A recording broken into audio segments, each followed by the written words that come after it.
sampai leher. Terdakwa dari sebelah kiri mengangkat atau memegang bagian punggung, serta saksi Arigi Reksa Pratama di samping terdakwa dari sebelah kiri memegang bagian punggung sampai pinggang. Ini banyak yang tentang apa cerita di TKP sudah nggak tahu ya? Tidak tahu. Angkat jenazah, gotong, masukkan ke mobil, Alfa. Salam analisa, salam kehidupan, salam sehat, sahabat akad, tolong disimak sampai habis biar tidak gagal paham. Jadi sahabat-sahabat akad harus diingat, kita membahas di ranah persidangan ini berawal dari Danu lalu dibuat JPU dakwaan tersebut. Ini pemahamannya. Makanya di dalam dakwaan itu terhadap dakwaan Yosef ada disebutkan Arigi, Abi, Mimin. Ini konteksnya sahabat-sahabat akal. Ya kalau hanya berasal dari keterangan Danu, nanti JPU akan bingung sendiri. Sebelum kita bahas ke sana, mari dahulu kita ingat. Apakah benar Danu membongkar kasus? Ya, kalau bulan Oktober, November, Desember, ya silahkan katakan Danu membongkar kasus. Tetapi kalau sudah masuk ke ranah persidangan dan ada 3 tersangka belum P21, apanya yang dibongkar? Kan ini duduk permasalahannya. Lalu kita lihat di dalam dakwaan adanya cerita di Pecalele bahkan di warnet antara Yosef dan Danu, tidak fakta ada, tidak ada yang melihatnya, hanya cerita Danu dan dakwaan. Faktanya mana? Tidak ada saksi yang melihat atau alat bukti lainnya. Ini kan fakta persidangan. Ada tidak keterangan saksi Pecalele, penjaga warnet melihat Yosef ataupun Pecalele? Tidak ada. Terus apanya yang dibongkar? Inilah fakta yang terjadi gitu. Lalu kita mencoba. Arigi dikatakan di dalam dakwaannya, nanti akan tampilkan potongan videonya. Dia memukul Ibu Tuti, lalu membopong Ibu Tuti bersama Yosef, bersama Danu. Kan bagaimana bisa dakwaan tersebut hanya berasal ucapan dari Danu? Kan ini nanti bisa terjawab di saat Arigi sebagai saksi di terdakwa Yosef tidak ada berbicara tentang di TKP seperti dakwaan atau cerita Danu, Arigi membopong dan sebagainya. Hakim juga secara tidak langsung sudah bertanya, tidak ada cerita di dalam TKP. Jadi fakta-fakta itulah yang kita mengkajinya. Itu fakta. Di dalam dakwaan dikatakan Arigi memukul. Di dalam dakwaan dikatakan Arigi membopong. Di saat Arigi menjadi saksi, nggak ada fakta-fakta itu keluar. Malah ditolak. Cukup. Tidak ada ya tidak. Ya sudah segitu. Bahkan JPU-nya tidak ada berbicara TKP. Terus apa gunanya dikatakan Arigi memukul Ibu Tuti, kan membopong Ibu Tuti hanya berdasar keterangan Danu? Inilah fakta yang terjadi gitu. Jadi kita memahaminya sahabat-sahabat akal, tidak membela siapapun.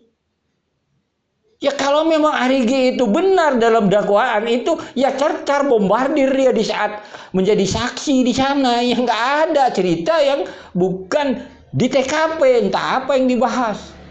Di luar substansi Arigi memukul, di luar substansi Arigi membopong. Kan ini fakta di persidangan saat Arigi menjadi saksi. Inilah lemahnya itu. Jadi bagaimana bisa Yosef dikatakan sebagai pelaku membopong Ibu Tuti bersama Arigi bersama Danu, sedangkan Arigi sendiri sebagai saksi tidak membahas itu? Terus apanya yang dibongkar? Mana faktanya? Ini kan logika pemahamannya seperti itu. Silakan lihat di saat Arigi menjadi saksi di terdakwa Yosef. Mana JPU bisa membuktikan? Tidak ada. Kenapa belum P21? Jadi kalau kita membahas ada Arigi di foto yang ini, itu kan hanya dongeng aja bagi AK. Fakta persidangannya, ya kalau memang Arigi ada, ayo dong. Jangan buat kasus ini mutar-mutar, hampir 8 bulan menjadi tersangka, belum juga P21. Masa kasus ini ingin membuat suatu coba-coba? Kan ada yang bilang mungkin tunggu dulu Yosef diputuskan atau tidak, dan sebagainya baru yang ketiga. Ini kan coba-coba. Kalau kayak gitu buat apa ada dakwaan Arigi bersama-sama di sana? Dan tidak bisa dibuktikan, tahap awalnya saja nggak bisa dibuktikan. Jadi mari dengarkan potongan video ini. Hakim juga bertanya, mudah, berarti hakim juga paham, mudah selesai. Kalau memang Arigi itu fakta, seperti di dalam dakwaan Yosef ada Arigi, pasti dibombardir cerita di TKP. Karena tidak mampulah JPU membuktikan itu. Hasilnya membahas di luar substansi dakwaan, misalnya apa, tidak membahas Arigi memukul Ibu Tuti, tidak membahas Arigi membopong dan sebagainya. Ini kan fakta persidangan. Seharusnya kalau dia memang saksi itu benar fakta, ya harus bombardir. Ternyata tidak fakta. Inilah cerita berawal dari Dano. Faktanya itu, sahabat-sahabat AK. Inilah sampai detik ini. Salam sehat, salam kehidupan. Mohon maaf bila ada kata-kata yang salah. Ya, di sini banyak yang tentang cerita di TKP sebenarnya nggak tahu ya. Tidak tahu. Angkat jenazah, gotong, masukkan ke mobil Alfa. Kalau ini ya, ini kan banyak sekali. Saudara nggak tahu itu? Ya tahu, karena saya tidak pernah berada di TKP. Membawa tidak mengetahui golong. Tidak. Terus memutar mobil, saudara nggak tahu, menggotong. Tidak. Bertiga nggak tahu. Tidak. Oke, silakan. Setelah itu terdakwa menyerahkan slip golongan kepada saksi Muhammad Ramdhanu alias Danu, lalu menyuruh dengan berkata, "Video no atau pukul no." Mendengar perintah dari terdakwa tersebut, saksi Muhammad Ramdhanu alias Danu mendekat korban Tuti Suhardini, lalu memukul korban Tuti Suhardini dengan menggunakan slip golok yang dipegang kedua tangannya dan mengenai bagian bibir korban Tuti Suhardini sampai terdengar bunyi krek, dan akibat pukulan saksi Muhammad Ramdhanu alias Danu, bagian bibir korban Tuti tersebut mengalami luka dan mengeluarkan darah. Setelah itu saksi Muhammad Ramdhanu meletakkan stick golok atau posisi batang stick ke atas, disandarkan di box warna hitam yang posisi boxnya berada di samping di kamar.